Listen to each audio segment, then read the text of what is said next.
May edition. My co-host is Dr.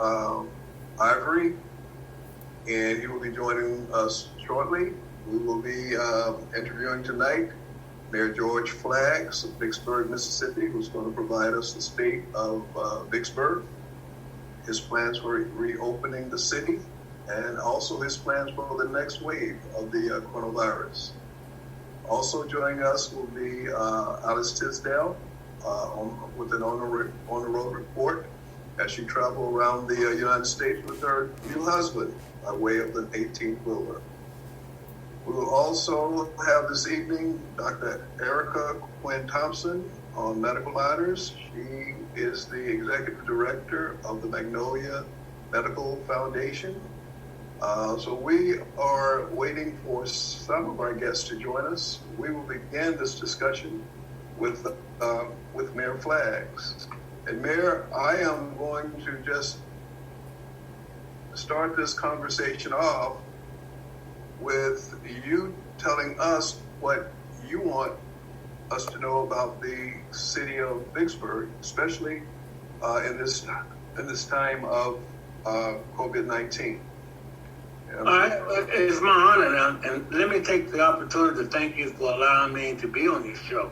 Let me just say that I believe that the city of Vicksburg is probably 2 weeks ahead of any other city in this state as relates to being ahead and being proactive, as relates to what we had to do and will continue to do to combat this virus. Of course, you know that every city in this country has been impacted by it, but I think that we've been able to adjust. As of the day, we had 158 cases, 7 deaths, and the death is unfortunate, and we're getting a lot of credit for some of our cases because we was part of a group or the database relating to the energy outlet, which was Grand Gulf, and a lot of those people stayed in Vicksburg. Because they stayed in Vicksburg, we had to assume those numbers. But we started off, at least I did, keep in mind that I graduated from Jackson State. My degree is in industrial technology, concentrate on public safety.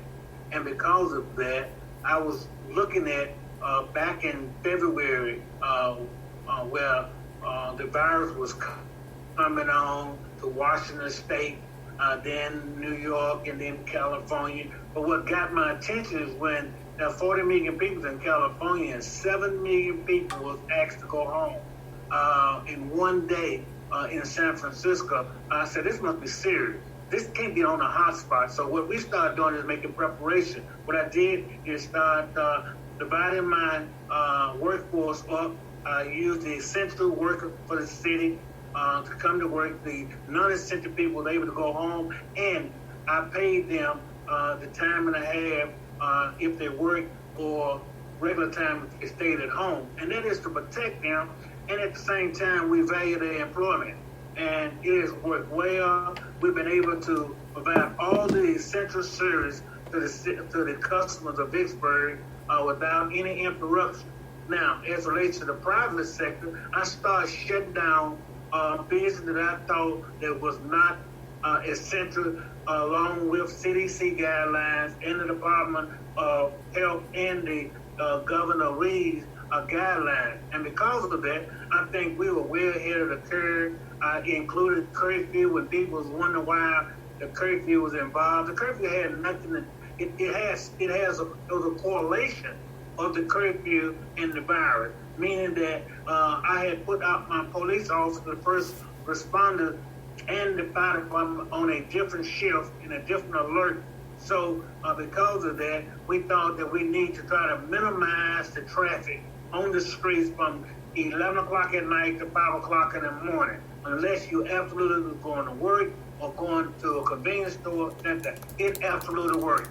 The other things we did, and a lot of folks gave me credit for, but I had nothing to do with it. They closed down the biggest traffic generator, and that's our casino. They shut them down. We didn't, the gaming committee. And we just acted according. And what I did every day, I got a report of the data. I followed the data. I assembled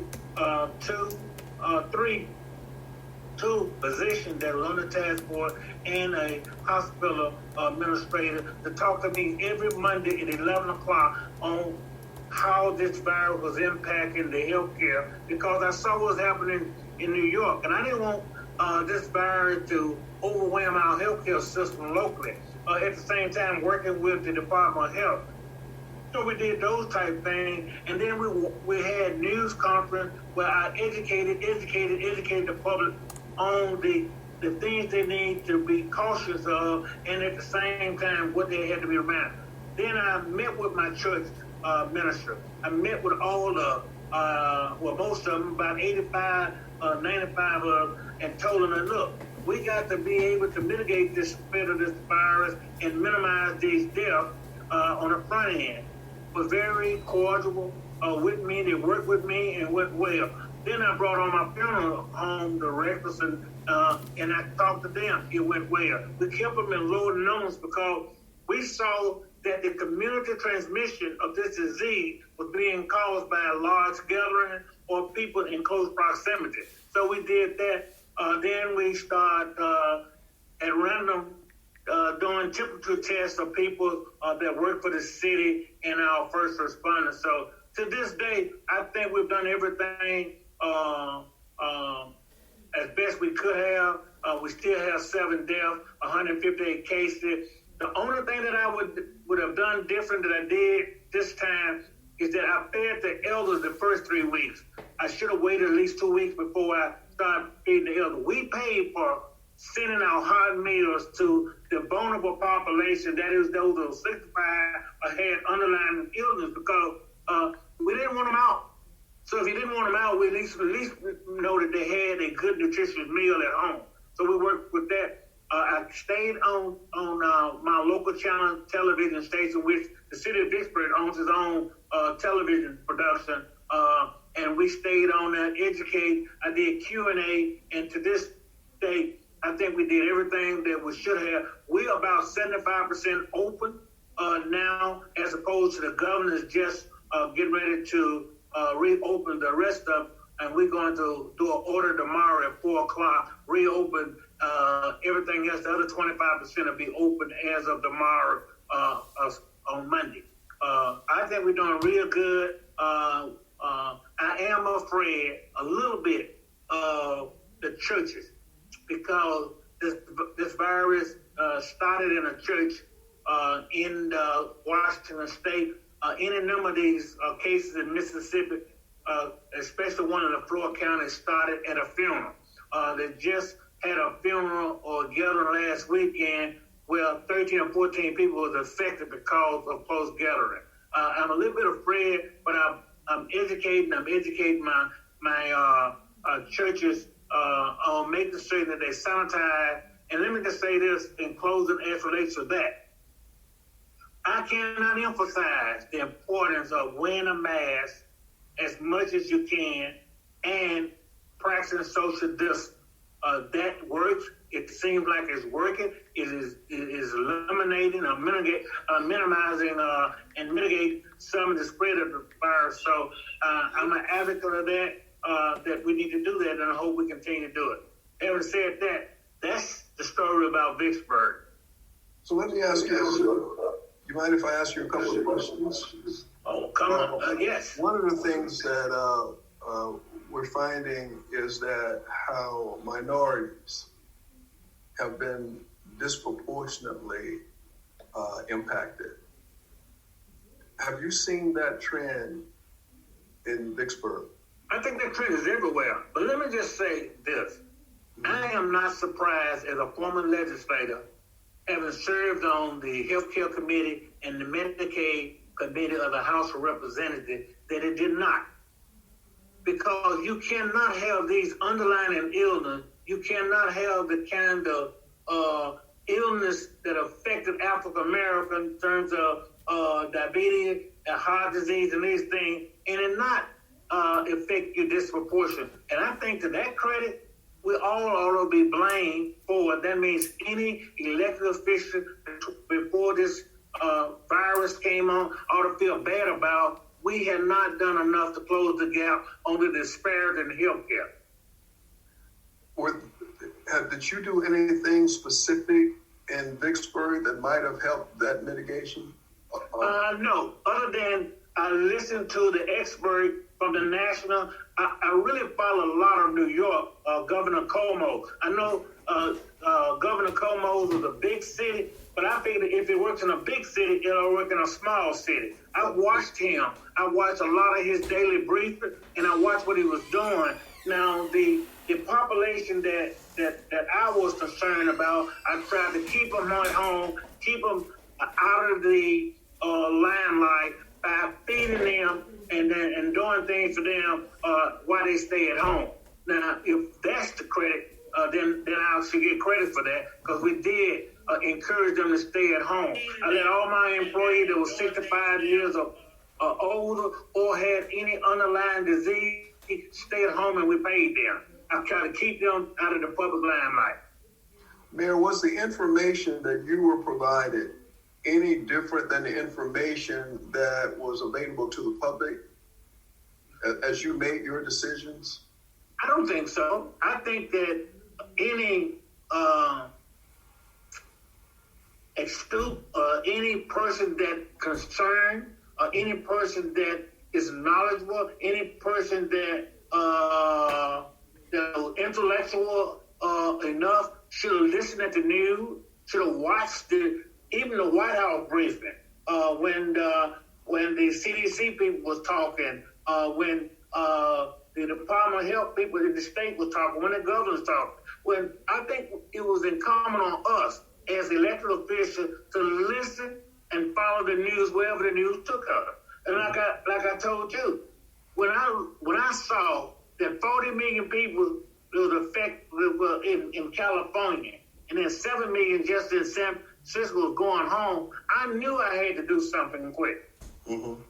It makes sense. So I didn't invent the wheel. What I did is watch other modelers and perfect it as I went, based up on a city of 25,000 people that was passionate and concerned about its citizens.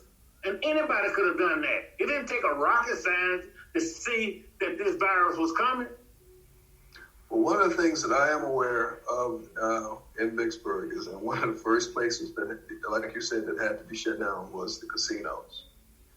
And with the laws with business shut down, you had to have experienced significant income loss. How has that loss of income impacted the delivery of services now and possibly in the future? Are you looking at, for instance, the possibility of layoffs, or are you looking at receiving some assistance from the state or federal levels? Let me speak to that too, because I have been outspoken on that, and I probably used a word or a concept that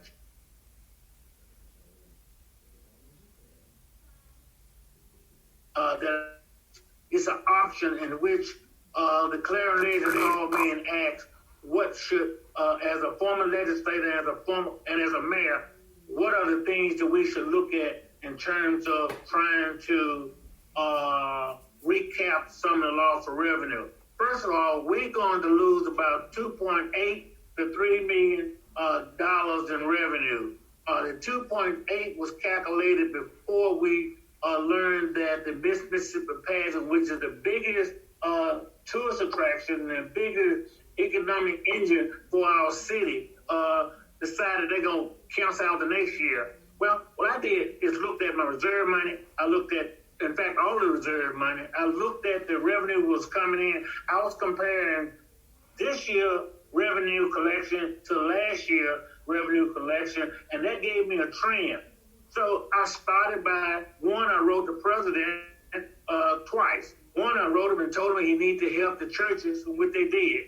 Help the churches be able to come back, then small business, which they did. And then I talked to the governor of the state, and I think we got $1.25 billion in this state. And looking. Now, I've talked to my local leaders, legislators, and I've talked to the state leaders, and I believe help is on the way. The federal government, the congressional delegates have given money to the average family and business through some stimulus money. Now that the casinos open, I think we're gonna benefit from that. But at the same time, I think there's another bill that left the House of Representatives in Congress and went to the Senate that they say is dead on arrival. But I think that's just politics. I think they're going to come up with something that will give state and local government some help, relief. Because what people don't understand is that $1.25 billion would have been that came to the state cannot be used for the loss of revenue, tax revenue. It can only be used for those things that are caused by that virus. And I hope that everybody that under the sound of my voice know that you ought to have, and we've done that, kept a tab of, I put a special number on everything having to do with COVID-19 so that we can follow the cost and at the same time be in line for the reimbursement. So I think we're doing good on that. So to that extent, I think help is on the way. I think the state government wants to help. From what I've talked to the speaker, the lieutenant governor, and the governor, and I think they want to help. I've also talked to the members of the Legislative Black Caucus. I talked to the Democratic Chairman, Eric Simmer, Robert Johnson, all of them. So I don't want to get in their way. I think they're doing what they can do, and I think they're going to do a good job. One of the things that I give them credit for, and I applaud them, they got $40 million out of $300 million to go to minority business. That is great. They also are going to give money to barbers and beauticians, which is good. And so that's another sign. What I want them to do, and if I can speak to that, I'd like to see them give money to the historic black schools. I'd like to see them give money to Jackson State, Alcorn, Mississippi Valley State, Rusk College, and Tougaloo. For instance, I'd love to see them go to Jackson State. You mentioned about the disparity in the disproportionate, the way this virus attacked minority disproportionate. I think we ought to give Jackson State $10 million to study that impact for Mississippi. I think we ought to go to Rusk and Tougaloo, give them money to see how this has affected blacks, minority, from a social perspective. Because nobody's talking about that. I think Jackson talked about the mental health, but nobody's talking about how this is going to socially impact minorities coming out of there. Never in the history of so many minority kids was sheltered in home, without computer, without any learning capability, without any exercise. So it's going to affect them sociologically. So we need to look at that. The other thing, prison. I'm a very advocate of, I think money ought to go into the prison to create teleconference. If folks can't visit their loved one in prison, why not be able to do what we're doing here today? Zoom time. There are all kinds of things that we can do for our community, and there's enough money to do it. So if the Legislative Black Caucus listen to me, I read what you've done, and I think you've got a great letter asking the governor, lieutenant governor, and the speaker to help you with, but you need to go beyond that. This is our time. This is our time to close the gap on all these disparity studies. And let me say this, that don't mean you have to expand Medicaid. Every time we're talking about closing the gap of the disparity when it comes to health care, everybody wants to talk about, we'll expand Medicaid. You ain't got to do that. Why don't give the community comprehensive health center more money? Rural health care facility more money. They the one that provide the health care service for the poor and indigent people. One of the questions that I was going to ask you about, Mayor, was whether or not the closure of the small rural hospitals have had any impact upon your city. Not us, because of the fact we are blessed to have the Hines Comprehensive Health Center, which comes over in Vicksburg and has a regional office, and we have a hospital that is pretty much a mainstream hospital. So it has not. But I can tell you what I'm beginning to see. It has impacted Cleveland County, Rolling Fork, and other areas of the state. And in fact, we have a lot of patients from Forest Natchez in our hospital because of the fact is that we don't have access to affordable health care in these rural areas. Hey, I have just one more question for sure. That I've been disturbed a little bit by the compliance of members of our groups in utilizing their masks and protecting themselves and each other. And you should be disturbed. I am disturbed because have not seen the level of compliance that I thought that we should see among such a impacted group. I don't know what's happening in Vicksburg, but that's been my experience throughout the state. And I think I think you're right to be disturbed. I think what we have to do is continue to educate. Now, one of the things I didn't do, I didn't mandate that you had to wear a mask, and I didn't mandate this because I didn't want to get into profiling. I didn't want to get into disturbing people because they're not taking responsibility for their own health or their loved one health. I didn't want to get in there because that opened up so many things. My police need to be out patrolling neighborhood, trying to combat crime rather than telling somebody they ought to have a mask on. Some of this we have to take upon ourselves and take our own responsibility. I keep masks with me. Unless I'm in an isolated area by myself, I have a mask with me. I have two kinds. I have the cloth mask and I have the filter type that can fold up, put in my back pocket, in my inside pocket or whatever. I think it's real serious. And I did see a PS announcement with Congressman Thompson, the chairman of the Legislative Black Caucus, and the other emphasizing. But and I hate to say this, my daddy couldn't read and write, but he used to have an old saying: you can take a horse to the water, but you can't make him drink. Yeah. And I hate to say that.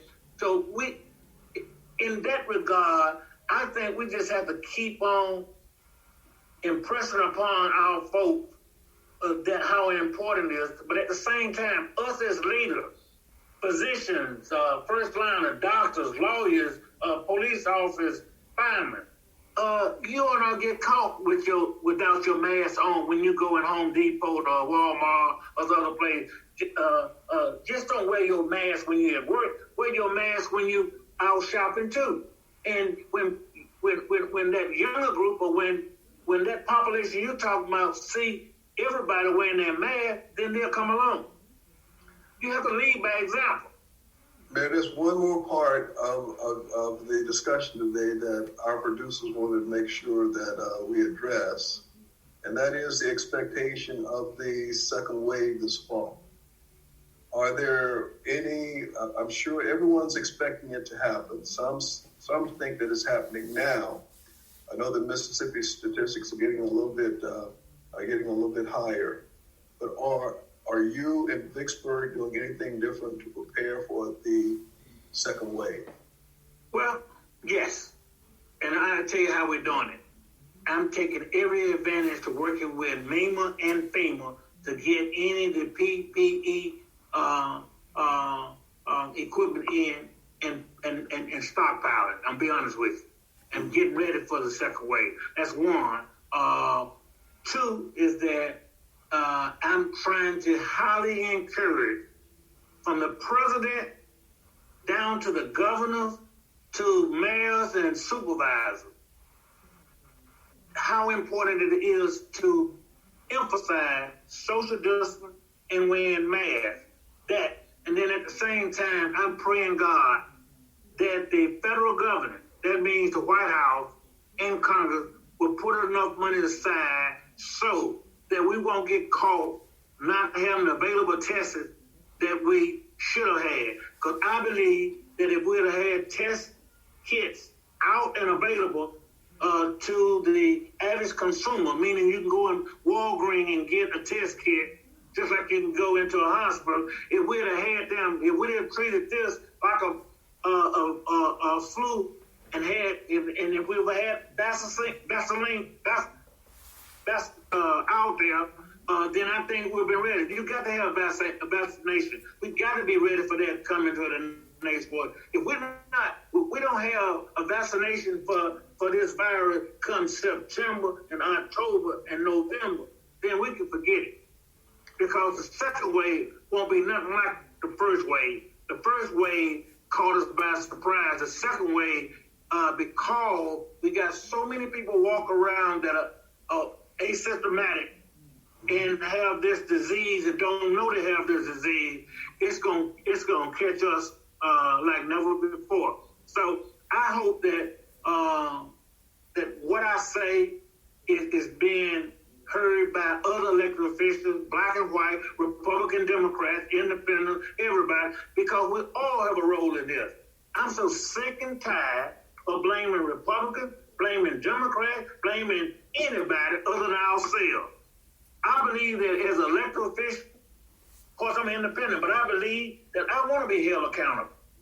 If I had not done what I should have done, then I want them to vote me out of office and never look at me again. And that's what we got to start doing. But we got to stop targeting the Republicans, targeting the Democrats, targeting legislators or supervisors.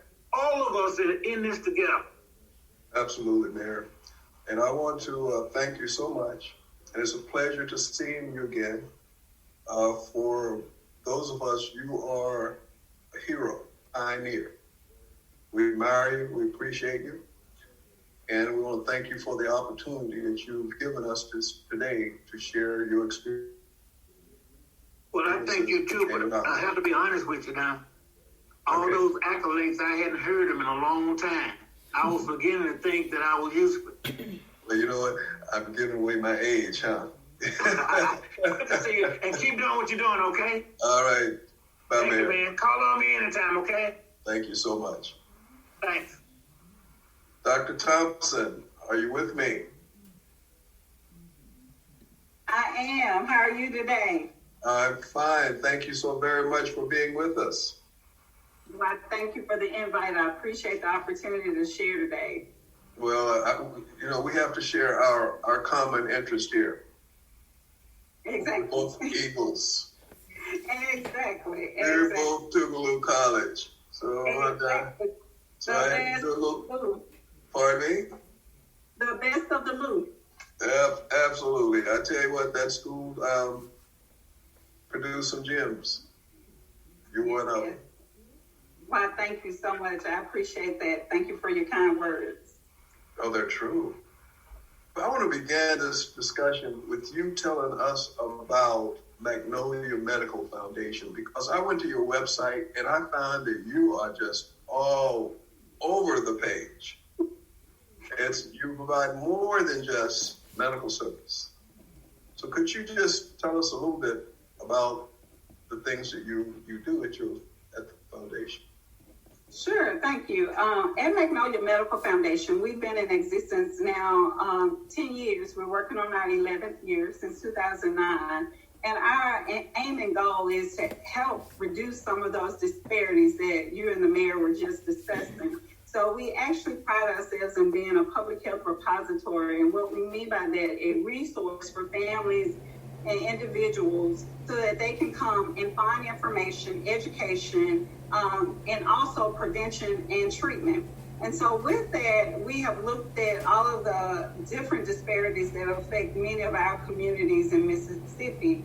And our goal is to not only just take a healthcare lens, because we understand that so many other factors impact health, And you just kind of really blanketed that a few minutes ago with your conversation with the mayor. You know, poverty affects how we access health. Also, with us, education levels really impact access to health. Having access to education and awareness really impacts health. Having the resources available for the things that different individuals need also impact health. Even down to housing. If I'm not in adequate housing, that also impacts my health. So what Magnolia Medical Foundation has done is we link ourselves under 3 pillars. One is economic empowerment, health improvement in making healthy communities, and our other prong is to actually do prevention and training. And so those are our major components that we focus on, and we really strive to make sure that our communities are empowered with information first, and then with information, then we're able to go into action, and then with action, we're able to evoke change. I noticed that you are, when I looked at your address, the address is Gulf Coast, but I also saw addresses in Natchez and other places. So how widespread are you across the state? We actually have ourselves strategically located where we can service the Southwest region of Mississippi. We're centrally located in Jackson. We have the office in Natchez, which takes care of the Southwest region. We've had the privilege to work with the mayor on some projects. We also do some youth service center projects, and we've been able to work in Vicksburg on those in the Southwest region. And then we have the coastal area where we take care of Harrison, Hancock, and Jackson County. So through our 3 locations, we're able to touch those different counties in order to bring those resources that I mentioned to those various communities. So let me overlap our conversation with the discussion that the mayor and I had. Yes. We cannot have a discussion today without talking about the pandemic. And the concern that I have, I'm seeing, is information getting to, I'm going to say this probably in a way that may not be politically correct, but our people. It doesn't seem as though the sense of urgency of what this pandemic actually means to us and how it's impacting us is where it needs to be in our community. Have you been at all involved in, and how have you been involved in this during this crisis? Well, we've been very involved during this time, and we've done quite a bit of information, as much as we can put out via social media campaigns. We've also worked with some other public health practitioners in the area to really get the word out about the importance of wearing masks, working with the NAACP, and other public health practitioners who were actually very instrumental in kind of sharing some of our concerns with the legislator around making things public and really putting the data out there as it affects African American communities. We understand that we're coming from behind in a way to the COVID-19. The African American community was already experiencing a lot of those disparities. You know, we have the highest levels of diabetes, chronic heart disease, heart disease, and all of the chronic health conditions. So what our organization does is we actually have been sending out information to our partners. We have over 60 partners within the areas that we serve to just kind of share the importance with their constituents and those that they serve about the importance of wearing a mask. It is essential that everyone wears a mask. And it's very essential also that we have the products that we need to have and practice this personal hygiene and the cleaning and sanitation. So some of the efforts that Magnolia Medical has done, we actually were funded through the Women's Foundation of Mississippi, and we provided a mental health component to the Natchez Housing Authority. And the Natchez Housing Authority is basically a HUD-funded housing unit, And we actually selected single moms because we knew that they were going through a lot, now becoming mom, teacher, principal, superintendent. And so we provided them with personal hygiene items, but also with items that they needed to remain safe and have cleanliness within their homes and their environment. So there was cleaning products, toilet tissue, paper towel, and masks. And so we provided that for the families. And so we'll be doing another drive on the coast that will also be providing these personal hygiene and cleaning products. We've also been providing fruits and vegetables to our elderly in Hinds County. We also did it in Adams County and Jefferson County. So we're looking at all of the different places where we can do that. And so the Footprints Farms, they allow us to get their product and package it for us, and we were able to make those deliveries.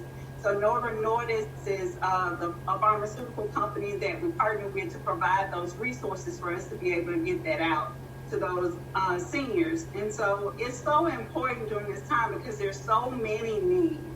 It's so important that we're touching those needs, but also understanding that it's going to take a collaborative effort. It's going to take many organizations putting their resources together in order to make the greatest impact. It won't happen overnight, but we will know that through our strides, we are able to make some adjustments. And the more education and public service announcements, I think that we have to let people understand that masks may be our new normal for a while. That is something that we will have to do to protect ourselves, but we're not only protecting ourselves, but we're also protecting the people that we come in contact with. And that's so important. Now, one of the things that I heard, I've been hearing, is that what we know about this virus is changing. And we realize that the mask only protects 75% of us. We know that the virus can be transmitted through our eyes, which, keep our hands away from our face, right? And, oh, by the way, before this, I never realized how many times I touch my face. It is unbelievable, okay? But the other thing that was interesting today was that they've determined that 6 feet may not be enough. Exactly. Actually, the data has been showing that 6 feet was not adequate enough even early on, but 6 feet was a good measure of the median that they had selected. We do understand that distancing, and as we open our state coming in, a few days from now, in June 1st, it's going to be very imperative that employers understand, as well as our community and faith-based. We've really been working with the faith-based organizations to kind of really think about how can we move to those next levels, because it's gonna look different. There are going to be certain health measures that will have to be in place. And that 6 feet is just a recommendation, but the recommendation even goes up to about 30 feet. So it's even greater, 18 in one document, and then even greater than 18 feet. So we know that with that, the 75% is greater than a 0%. And so it's so important that we do take all the possible precautions that we do have available to us to be safe in this time. So what preparations are you making with your organization for the second wave? Well, what we did for the first wave is we conduct chronic disease management education classes. We do diabetes and cardiovascular disease management classes and nutrition classes. So we had our clients prior to COVID-19, they were coming in and meeting with the counselors or meeting with the nutritionists or meeting with the community health worker. We actually had to change our whole dynamic. So all of our classes, all of our services went to telehealth and to Zoom and distance learning and online. And that was a learning curve for some of our participants in our programs, because first, some didn't have Wi-Fi. Secondly, some did not have computers within their homes. Some didn't even have simple weight scales to weigh themselves for our nutrition programs that we offer. So we had to actually look into our funding and provide weight scales so that they could still report their weights from home. So we were able to give our participants weight scales. We actually had to move to the online and basically conduct sessions on how to use Zoom, conduct sessions on how to use these social media platforms before we could even begin the actual classes again to resume. So we're very grateful that we were able to continue our classes and continue. And with these different social media platforms, we still have a level of connectiveness. Despite our physical distances, we still are able to connect. And I think in this time, that's even so much more important for mental health, emotional health, well-being, and then they can still schedule a one-on-one appointment with our provider if they just don't want to discuss certain things in the group, and they can actually have those appointments, and we can still stay connected and kind of see what's going on with them, because we definitely don't want to lose people to follow up during this time, and we don't want them to be going through these life changes alone. We want them to know that Magnolia Medical Foundation is here, we care, and we want to do whatever we can to provide the services. But one of you mentioned mental health, and one of the things that's being uncovered by this virus is our mental health. I've been hearing reports and experienced some. The isolation brings on a lot of depression, anxiety, and I've also have heard that there are significant increases in spousal abuse. So this virus is uncovering even more disparities than we even talked about before. And with that, I know that your foundation, nonprofit organization, and as a result, you work from funding from grants and other foundations as well. Are you expecting your organization to be impacted in some kind of way as a result? Well, what we have done, which we're very happy about, is in this time we have continued to write for grants. There have been other opportunities available to us due to the COVID-19 pandemic, and because of the work we were currently doing, it kind of became an open opportunity for us to continue that work during this time. So we've been able to be invited to receive other funding for the projects that I mentioned, to provide the masks, provide the food, and to provide those. So far, we have seen an opportunity where we have been able to continue our work and even expand our work because the need is so great. And so that has been for the current. The other is that being a nonprofit, we typically operate below budget anyway. So we try to make sure that we're not overspending when times are good, so that when times do change, we're able to ride the tide if necessary. We are grateful also for the Small Business Administration loans because it did allow nonprofits to apply also for the payroll protection. And so we are glad that we've been able to keep all of our staff on. We want them on. We want them working because we know the need is going to even be greater. In one of our programs on the coast, we serve the Hispanic community. And if you know the Hispanic community, many of them are undocumented. Many of them are working in jobs that were very much service and essential jobs. But 50% of the participants that come through our programs were laid off from their jobs. So 50% of those within that population. So we need our staff to be working. And so those also help us to continue to do that work. And I'm always to the grind, trying to find the next grant and funding opportunity and where we can continue to provide services for our participants. I didn't want to miss this opportunity to give you an opportunity to talk about that, because when I went to your website, there is a donate button. Okay. Yes, it is. And thank you for that reminder. We do have a donate button, and that button does help us to continue to do the work that we're able to do. And we do appreciate the funding that we get from the public, the private, and federal sectors. But we also do appreciate those community partners and those individual partners that partner with us, and they have captured the vision of what Magnolia Medical Foundation is. And I'll just say, I'm so blessed to have those type of partners. And in the midst of COVID-19, we were so busy, we did not do a campaign for Giving Tuesday. And I was so surprised. We started seeing all of these gifts coming in, and where some of our partners were actually gifting us during that time without us even asking. So we are constantly grateful for that, the partnership that we have with those that partner with us. We're in this together. We have our boots on the ground. We are grateful for the support.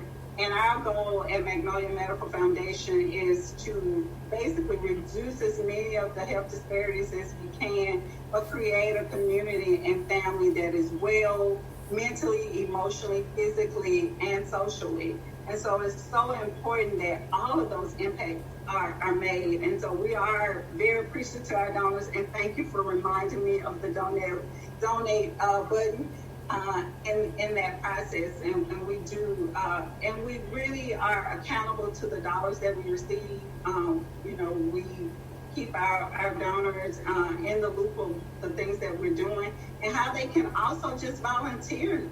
Everything is not just monetary. We accept in-kind and just volunteer, or even other ideas or opportunities that you may see in the community that, hey, Magnolia Medical, you all have any funding to do this, and we are open to all of those suggestions as well. Black history is just laden with strong, heroic Black women. We survive today because the role that you, Willie Jones, and Juanita Brown plays. I want to change the subject just a little bit, if you don't mind. Because in order to do what you're doing, it takes a bit of fire and purpose. What led you here? Why did you start this?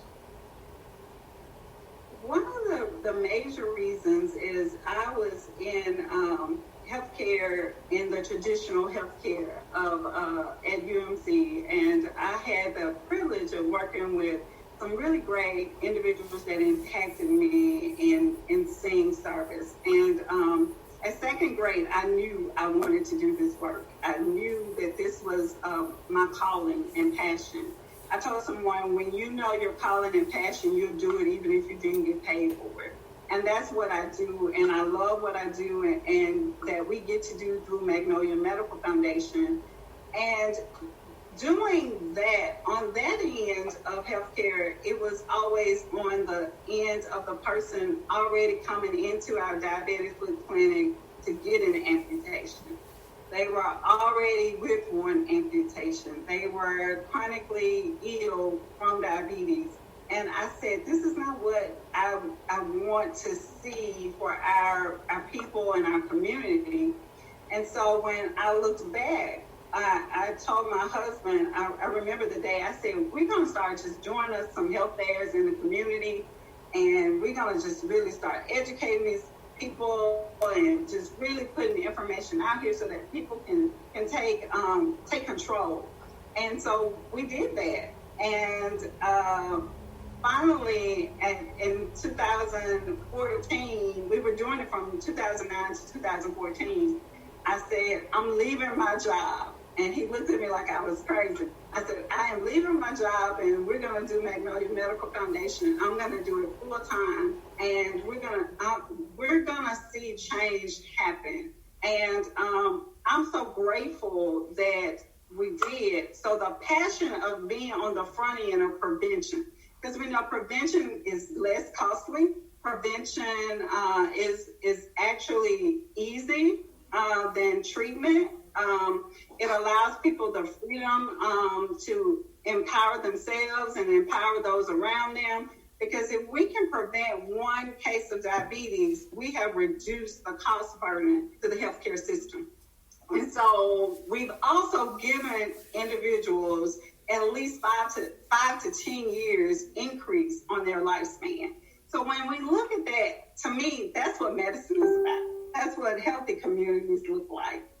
And so it was stepping out there and saying, let's make this change. And I wanted it to be something that the community could have their hand in and be a part of them.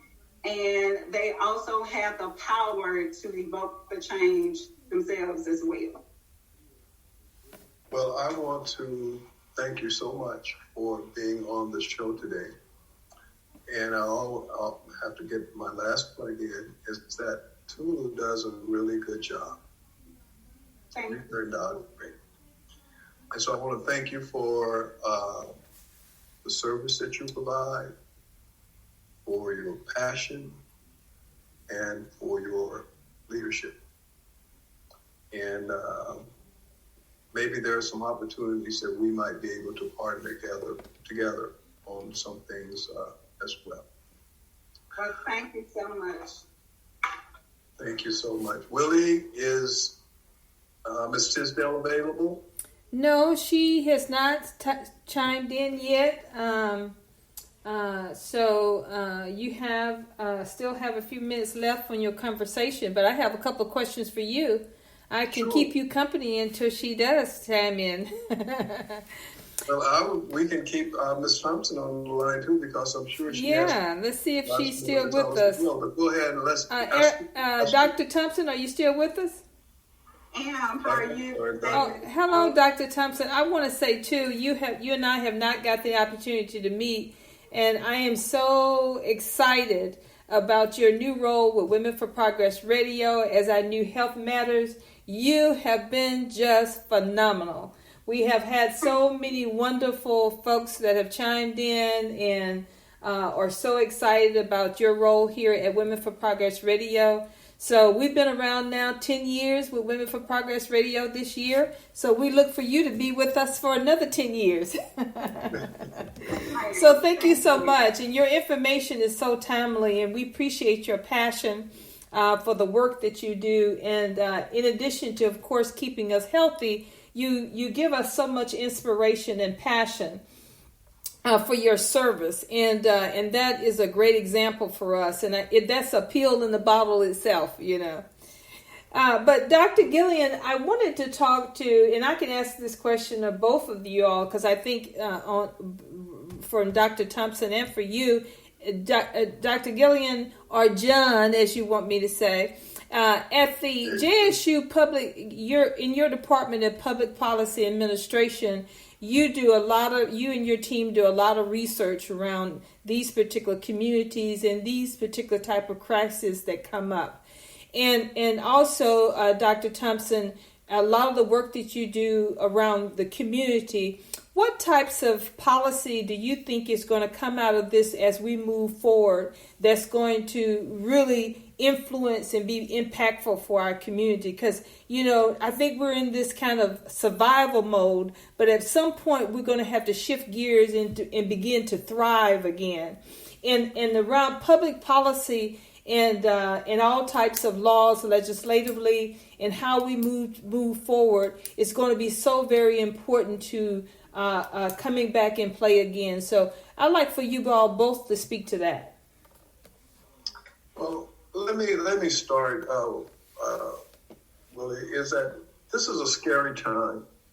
And what's scary about this time is that we've seen all of our institutions, basically the trust being eroded. We've gotten to a point now where we even question the information that they give us to live our lives by, as to whether that information is correct or not, because we have to make decisions about where do we place our aging parents. Where do we send our children to school? What are they being exposed to? All the way down to law enforcement, our judicial systems. So this is a critical time. One of the things that we're coming out of this with is that all of us are starting to see what an important role that our government play in our lives. There have been a lot of in the past, we've often the role of government for granted simply because it's always been there. But we're starting to see what it means when we can't you don't feel that you trust your government. You're not sure that they're telling you the truth. You're concerned about why are so many African Americans dying? Why don't they tell us about nursing homes? Because we need to know in order to place our students. I've done a lot of research in the area of, my research has been primarily in the area of program evaluation. And my most recent is Black, minority, socially disadvantaged farmers and ranchers. That's my most recent information research. And that too, where we find another role where government plays, where it's letting our people down. Mm-hmm. And I'm sure Dr. Jones has seen that through the Southwest. Doc, you can chime in at any point.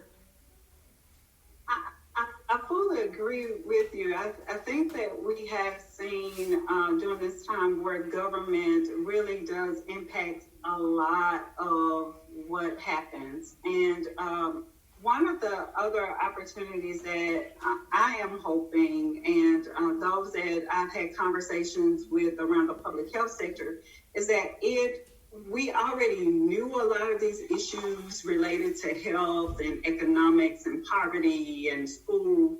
There were already these deficiencies. And I think COVID-19 just shed the light so bright on it that now it's not just a Southern thing. It shed the light as a United States thing. It shed the light for all of those pockets of African American and Brown communities, no matter what state you were in.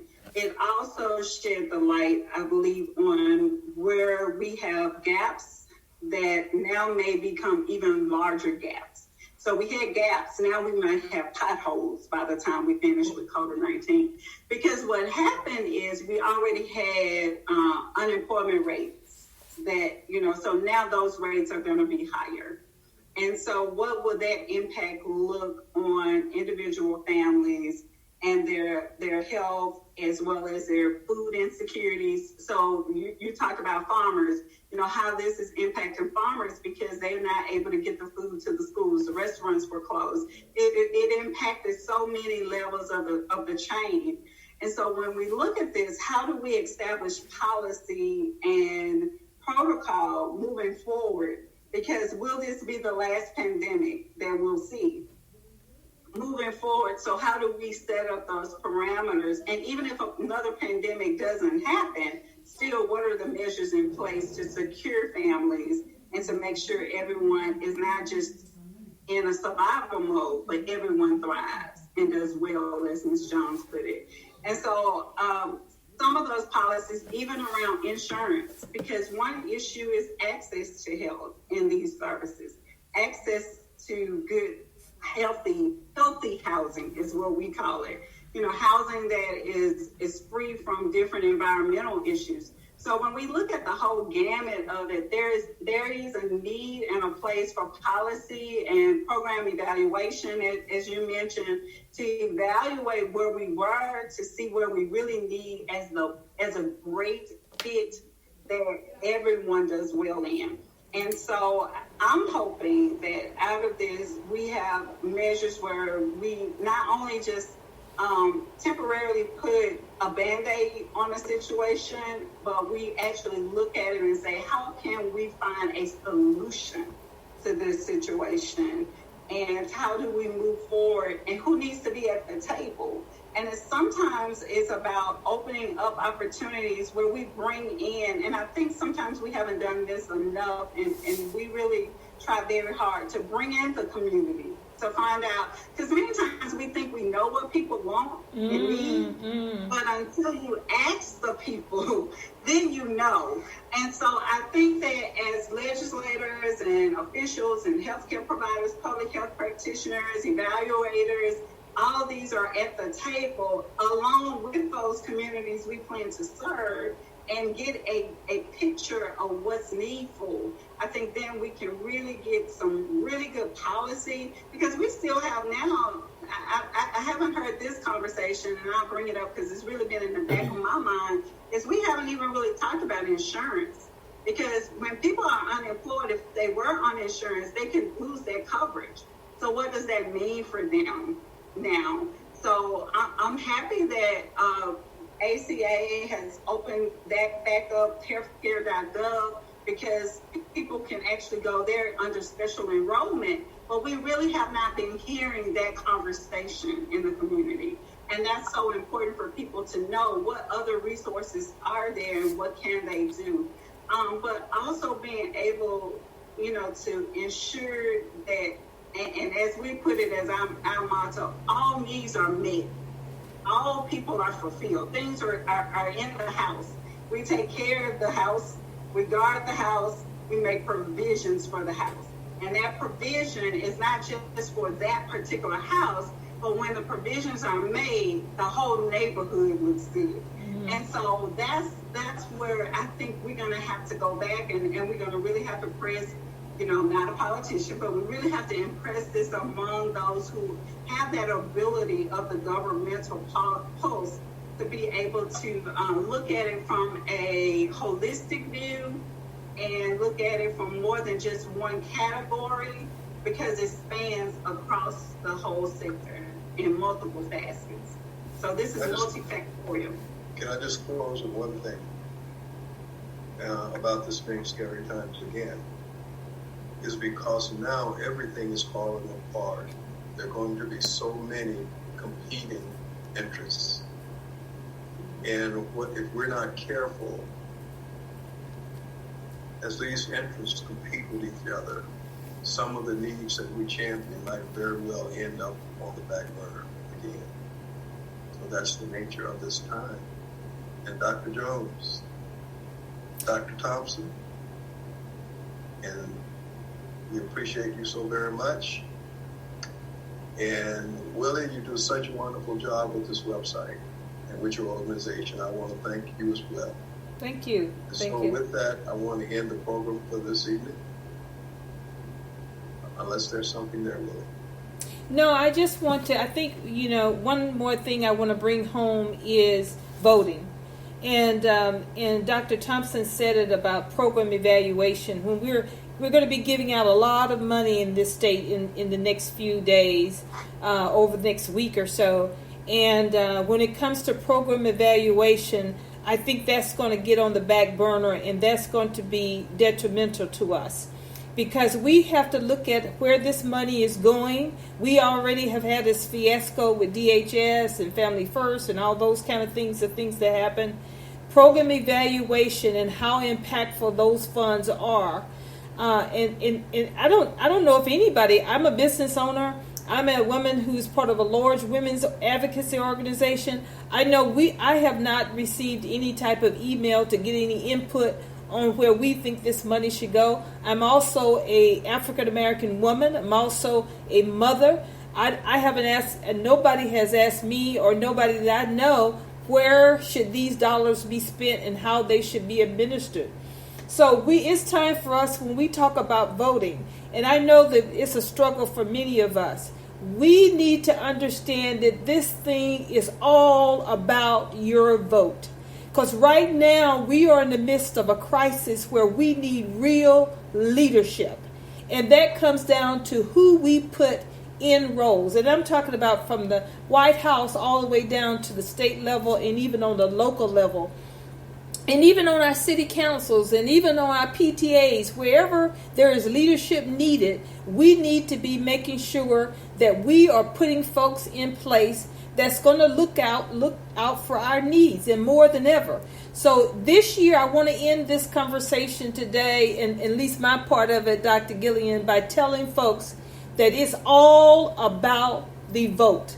It is all about the vote. And we need to make sure, no matter where we are in November, that we hit that poll, no matter is absentee voting, load up vans, do whatever we need to do to really make a difference. And as Dr. Thompson stated, this thing, we might be in this thing for the long haul. So thank you so much, Dr. Gillian, for letting me pipe in on the Man Cave today. Hey, well, we enjoyed the conversation, and we appreciate your fire. So thank you so much. Thank you both for having me today and allowing me to enter into the Man Cave as well. And Dr. Jones, thank you so much for entrusting me in this role and to have this opportunity to share in this role and to the community during this time. So I appreciate that. Well, thank you so much, and thank you to Miss Juanita Brown, our executive producer, who did a wonderful job with programming tonight. And this has been Women for Progress Radio Man Cave Edition. Thank you so much. Good night.